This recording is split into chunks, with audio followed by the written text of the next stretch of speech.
Assalamualaikum warahmatullahi wabarakatuh. Selamat pagi Pak Erika dan juga Bu Sekar, selaku dosen pengampu mata kuliah Pendidikan Lingkungan Hidup. Sebelumnya perkenalkan saya Putri Ayu Widyastuti dengan NPM 055.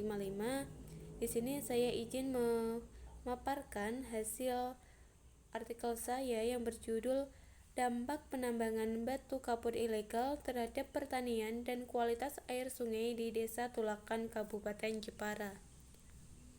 Nah, di sini yang pertama ada abstraknya ya. Nah, penelitian yang saya gunakan ini bertujuan untuk mengetahui dampak serta memberikan solusi mengenai penambangan batu kapur ilegal terhadap pertanian warga serta kualitas air sungai di Desa Gelis ya. Nah, jenis penelitian ini merupakan penelitian berdasarkan studi literatur dengan metode pengumpulan data pustaka melalui membaca, mencatat, serta mengelola bahan penelitian. Hasil penelitian ini menunjukkan respon positif dan juga negatif ya. Yang pertama yaitu ada menyerapnya tenaga kerja, adanya penurunan produk pertanian, rusaknya jalan raya. Di sisi lain, pemanfaatan sumber daya ini merupakan aktivitas ilegal yang dilakukan secara turun-temurun, serta dengan adanya aktivitas tersebut, ini berdampak pada sumber mata air Sungai Gelis. Kemudian yang selanjutnya ada pembahasan.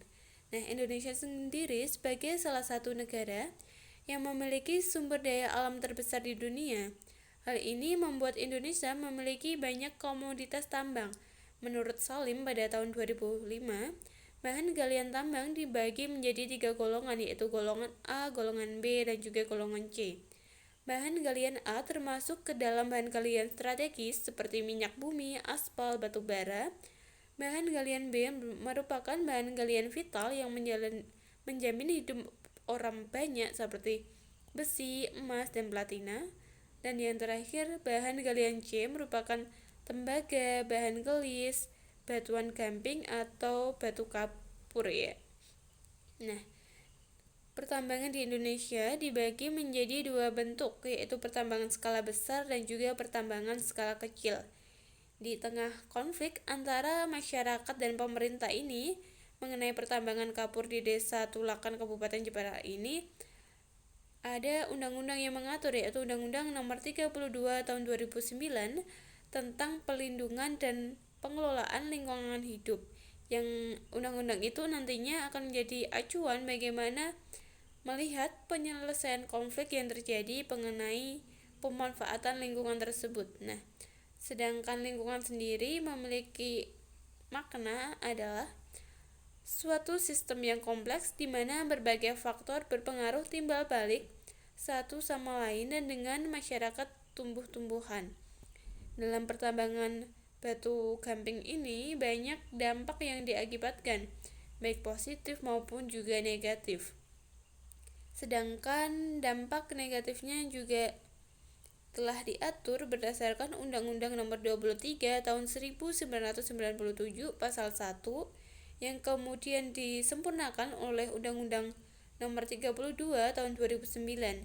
Nah, keduanya mendefinisikan pengertian lingkungan hidup sebagai berikut, yaitu lingkungan hidup adalah kesatuan ruang dan semua benda, daya, keadaan, dan makhluk hidup termasuk manusia dan pelakunya yang mempengaruhi peri kehidupan dan kesejahteraan manusia serta makhluk hidup lainnya. Nah, kemudian untuk metode akan saya jelaskan secara singkat ya. Penelitian ini menggunakan metode kajian pustaka atau studi literatur dengan pendekatan kualitatif. Penelitian ini merupakan metode-metode untuk mengeksplorasi dan memahami makna yang oleh sejumlah individu atau sejumlah kelompok orang yang dianggap berasal dari masalah sosial. Penelitian ini memiliki cara pandang induktif, berfokus pada makna individual, dan menerjemahkan kompleksitas suatu persoalan. Dalam penelitian ini lebih menitik beratkan pada pemahaman tentang pentingnya menjaga lingkungan hidup. Nah, kemudian ini ada hasil dan pembahasan. Di sini saya cantumkan ada 3 gambar mengenai aktivitas penambangan di Jepara. Jepara sendiri merupakan kota yang lumayan berpotensi untuk penambangan. Di sini saya mengambil data dari BUMN, yaitu Kabupaten Jepara memiliki pasir besi, batu gamping, kualin, sampah, pasir, marmer, dan masih banyak lagi. Dan di sini juga ada gambar kegiatan penambangan di Desa Tulakan itu sendiri. Selanjutnya pembahasannya secara umum ya. Nah, CV Gusi Mas Nusantara adalah nama PT yang melakukan penambangan ilegal di Desa Tulakan ini ya. Nah, sebanyak 60 petani yang tergabung dalam gabungan kelompok tani atau gabokan telah melakukan pembongkaran kepada jembatan yang menjadi akses penambangan ilegal batuan galian C di Sungai Gelis sebagai bentuk upaya mereka mempertahankan lahan pertanian dan menegakkan aturan kesepakatan yang pernah dikeluarkan Forkomodimda pada tahun 2022. Nah, dalam kurun waktu beberapa tahun ini, masyarakat di Desa Tulakan itu sudah mulai aktif untuk memaparkan ketidaksetujuannya mengenai penambangan ini. Nah, dalam kurun waktu beberapa tahun ini, masyarakat Tulakan, khususnya daerah yang dekat lokasi penambangan, mulai merespon aktivitas penambangan tersebut, baik respon positif maupun respon negatif. Kebanyakan di antara mereka memberikan respon negatif atau kurang setuju dengan adanya penambangan ini. Namun penambangan ini juga memiliki dampak positif, yaitu membuka lapangan kerja bagi warga sekitar sana. Sementara itu, penambangan ini juga memiliki banyak dampak negatif, yaitu yang pertama, adanya penurunan produksi pertanian di Desa Tulakan dikarenakan saluran irigasi yang kualitas airnya semakin hari juga semakin menurun. Kemudian yang kedua, ada rusaknya jalan raya yang disebabkan oleh alat berat yang melintasi daerah mereka. Kemudian yang ketiga, rusaknya area persawahan atau pertanian warga karena itu tadi adanya alat-alat berat yang berlalu lalang melewati lahan persawahan mereka. Nah, kemudian selanjutnya, pertambangan batuan kapur di Kabupaten Jepara juga ini tidak terlepas dari permasalahan munculnya konflik. Konflik sosial adalah salah satu bentuk interaksi sosial antara satu pihak dengan pihak lainnya, di mana masyarakat ditandai dengan adanya sikap saling mengancam, menekan, hingga saling menghancurkan.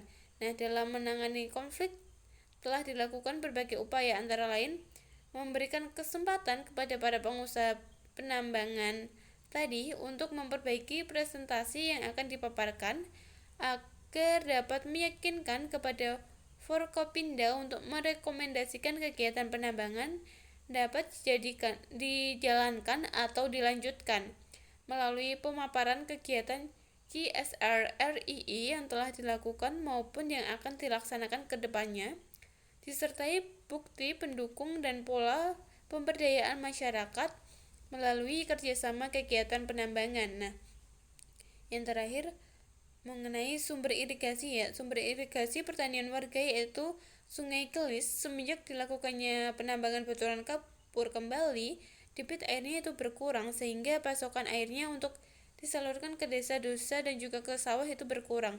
Hal ini tidak terlepas dari aktivitas penambangan tadi ya.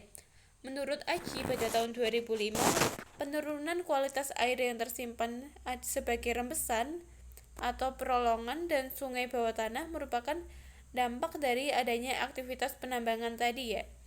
Karena dalam prosesnya di sini tidak hanya lingkungan alam yang harus dipertimbangkan, namun manusianya juga harus dipertimbangkan ya teman-teman. Nah, sekian dan terima kasih. Itu adalah sedikit gambaran dari artikel saya. Dan ini adalah daftar pustaka yang saya gunakan. Wassalamualaikum warahmatullahi wabarakatuh.